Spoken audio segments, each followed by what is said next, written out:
Hi అండి. అందరికీ నమస్తే. అందరూ ఎలా ఉన్నారు? బాగున్నారా? మేమైతే బాగున్నామండి. అండ్ మీరందరూ కూడా బాగుండాలని చెప్పేసి మనస్ఫూర్తిగా కోరుకుంటున్నానండి. Welcome back to our channel. నేను రుచిత. ఇంకా నేను మా శంకర్ వచ్చేసి బద్రీనాథ్ వెళ్తున్నామండి. అదేనండి, బద్రీనాథ్ అంటే బండి మీద వెళ్తున్నాం అని అనుకోకండి. బద్రీనాథ్ టెంపుల్ అండి. బద్రీనాథ్లో ఉన్న లాంటి గుడి మాకు మేడ్చల్లో కట్టారు. కట్టి కూడా సంవత్సరంన్నర అయిపోయిందండి. కానీ మాకు వెళ్ళడానికి కుదరలేదన్నమాట. ఇంక ఈరోజు సడన్గా అయినంతలో అయినా వెళ్దామా అని అన్నారు. ఇంకా అడిగిందే తడుగా రెడీ అయిపోయానమాట. ఇద్దరం కలిసి బండి మీద అయితే వెళ్తున్నాము. మాకు చాలా దగ్గరండి. ఒక 20 మినిట్స్లో అయితే మేము గుడికి వెళ్ళిపోతాము. 20 నిమిషాలు వెళ్ళే అంత దగ్గరలో ఉండి కూడా ఇన్ని రోజులు చూడలేదా సంవత్సరంన్నర నుంచి అని అనుకుంటారేమో. నిజమేనండి, చూడలేదు. ఏదైనా సరే అండి, 20 నిమిషాలని కాదు, మనం 5 నిమిషాల్లో వెళ్ళొచ్చేదైనా సరే దానికంటే ఒక టైం వస్తే తప్ప మనం ఏది చూడలేము, ఎక్కడికి వెళ్ళలేము. మాకు ఇప్పుడు కుదిరిందనమాట. ఇప్పుడు స్వామి మమ్మల్ని పిలిచారు దర్శనం చేసుకోవడానికి. ఇంకా సడన్గా నాకు అసలు టెంపుల్ గురించి కూడా నేను మర్చిపోయాను చెప్పాలంటే. నాకు గుర్తు కూడా లేదు. ఈయన అన్నారనమాట బద్రీనాథ్ టెంపుల్కి వెళ్దామా అనేసి. ఇంకా రెడీ అయిపోయి చకచక వచ్చేసాము. గండి గుడి కనిపిస్తుంది కదా దూరం నుంచి. మనకి బద్రీనాథ్లో ఎలా అయితే మోడల్ ఉందో అదే మోడల్లో ఇక్కడ కూడా కట్టారండి. ఇంకా ఖాళీ ప్లేస్ అయితే చాలా ఉంది. కట్టిన కొత్తలో అయితే చాలామంది జనాలు అయితే వచ్చారండి. నేను కూడా యూట్యూబ్లో అక్కడ చూశాను అనమాట, వెళ్ళలేదు. కానీ ఇంత పెద్ద ఓపెన్ ప్లేస్ ఉంది. ఎక్కడైనా మనం వెహికల్స్ ఆపుకోవచ్చు, చెప్పులు కూడా ఇప్పుకోవచ్చు. కానీ చూసారు కదా, టోల్గేట్ లాగా పెట్టారనమాట. వెహికల్స్ పార్కింగ్కి 20 రూపాయలు, చెప్పులు పెట్టుకునే దగ్గర 5 రూపాయలు. ఇంత ప్లేస్ ఉండి కూడా అదొకటి నాకు ఇబ్బంది అనిపించింది. ఇంకా ఈ మాఘమాసం మొదటి శనివారం వచ్చేసి నేను వెంకటేశ్వర స్వామి 7 శనివారాల వ్రతం అయితే మొదలు పెట్టుకున్నానండి. చాలా రోజులైంది చేసుకుందాం అనుకుంటున్నాను, కానీ చేసుకోలేదు. ఈసారి నేను ఇలా కలసం పెట్టుకొని చేసుకోవాలని ఎప్పటి నుంచో అనుకుంటున్నాను. ఇంకా అలాగే కలసం పెట్టుకొని స్వామివారి వ్రతం అయితే మొదలు పెట్టానండి. ఏప్రిల్ నెలలో మాకు సేవకి వెళ్ళడానికి టికెట్స్ బుక్ అయినాయి. అప్పటికల్లా ఈ వ్రతం కంప్లీట్ అయిపోవాలి అని చెప్పేసి స్వామివారికి అయితే గట్టిగా దండం పెట్టుకున్నాను.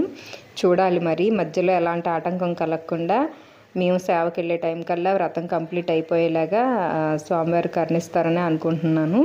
ఈ వ్రతం చేసుకోవడం, అలాగే మా శంకర్ వచ్చేసి బద్రీనాథ్ గుడికి వెళ్దామా అని సడన్గా గుర్తు చేశారు. ఇదంతా బాగా అనిపించింది. అందుకని చెప్పేసి ఈ చిన్న వీడియో అయితే మీతో షేర్ చేసుకుంటున్నాను. ఈ క్లిప్ ఒకటి యాడ్ చేశానండి. ఇంకా నేను పూజ వీడియో అయితే ఏమీ పెట్టట్లేదు, అందరికీ తెలిసిందే కదా. ఇదిగోండి, గుడికి దగ్గరలో అయితే వచ్చేసాము. వెహికల్ పార్కింగ్ నుంచి కొంచెం లోపలికి నడుచుకుంటూ రావాలి. ముందు రాగానే మనకి ఇక్కడ నవగ్రహాలు అయితే మండపం ఉందండి. ఇంక ఇక్కడంతా హోమాలు అవి చేసినట్టున్నారు.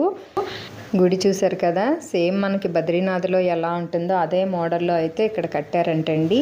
ఇంకా ప్రత్యేకత ఏంటంటే ఈ గుడిలో వెలిగించిన దీపాన్ని బద్రీనాథ్ నుంచి ఇక్కడ నుంచి అయ్యవార్లు వెళ్ళి దీపాన్ని అక్కడి నుంచి తీసుకొచ్చారండి. ఆ కొండ ఎక్కకుండా అక్కడి నుంచి జాగ్రత్తగా దీపాన్ని తీసుకొచ్చి ఈ గుడిలో ప్రతిష్ఠించారు.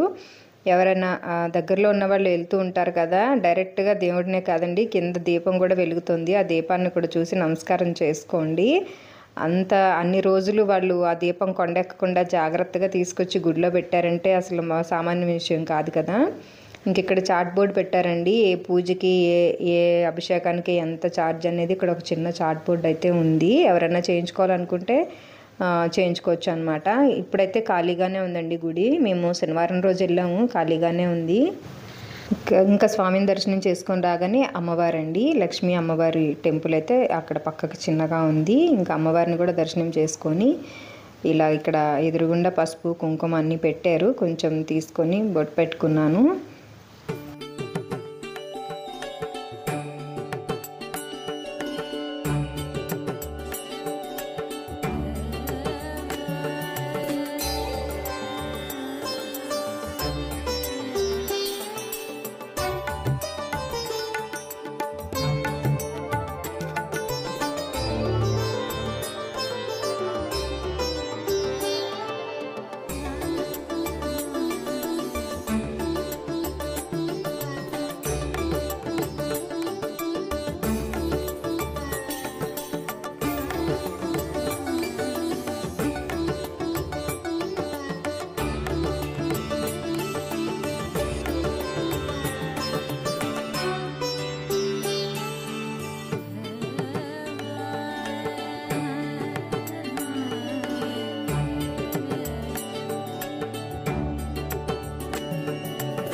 లోపల కొబ్బరికాయ కొట్టనివ్వలేదండి, కొట్టడానికి లేదు. ఇక్కడ బయట ఎక్కువ పక్కకి శివాలయం ఉంది. కిందకొచ్చాక ఈ శివుడి దగ్గర కొబ్బరికాయ కొట్టేసి నంది దగ్గర నైవేద్యంగా పెట్టేసాము.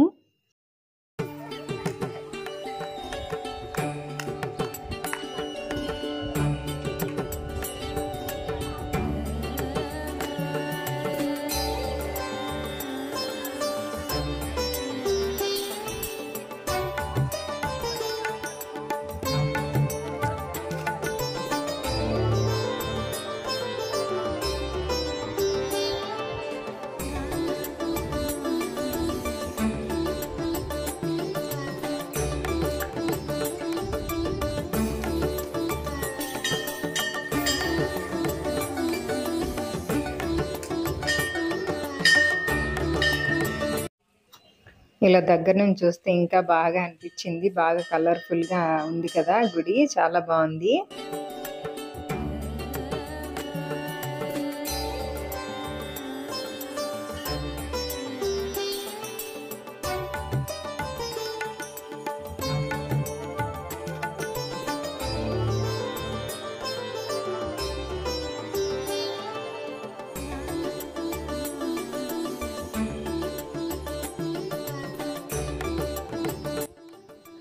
ఇంకా చుట్టుపక్కల ఇలా చిన్న చిన్న షాపులు అయితే ఉన్నాయండి. జనాలు పెద్దగా లేరు కాబట్టి షాప్స్ కూడా చాలా తక్కువ ఉన్నాయి. ఈ బ్యాగ్స్ అయితే నాకు బాగా నచ్చినాయి. అలాగే మనం గుమ్మానికి కట్టుకుంటాం కదా తోరణాలు, అలాంటివి కూడా ఉన్నాయి రాజస్థాన్వి. చాలా బాగా అనిపించింది. ఒక బ్యాగ్ అయితే తీసుకున్నాను, అంటే సేవకి వెళ్ళేటప్పుడు ఫోన్ అది పెట్టుకోవడానికి పనికొస్తుందని. చాలా లైట్ వెయిట్గా అనిపించింది. 100 రూపీస్కి ఇచ్చారు, ఒకటి తీసుకున్నాను. తక్కువే ఉన్నాయి కానీ వీళ్ళ దగ్గర బాగా అనిపించింది. ఇంకా చూసారు కదా గుమ్మానికి కట్టుకునే ఈ తోరణాలు అయితే చాలా బాగా నచ్చాయి. 400 చెప్పారు కానీ ఇచ్చేస్తారు. ఒక 250, 200 కడితే ఇచ్చేసిందిరేమో, నేనే అడగలేదు. ఇదేనండి వీడియో అయితే. వీడియో నచ్చితే కనుక ప్లీజ్ లైక్ చేయండి, షేర్ చేయండి. ఛానల్ కొత్తగా చూసేవాళ్ళు సబ్స్క్రైబ్ చేసుకోండి. బద్రీనాథ్ టెంపుల్ మీకు ఎలా అనిపించిందో కామెంట్ సెక్షన్లో కామెంట్ అయితే చేయండి. నమస్తే.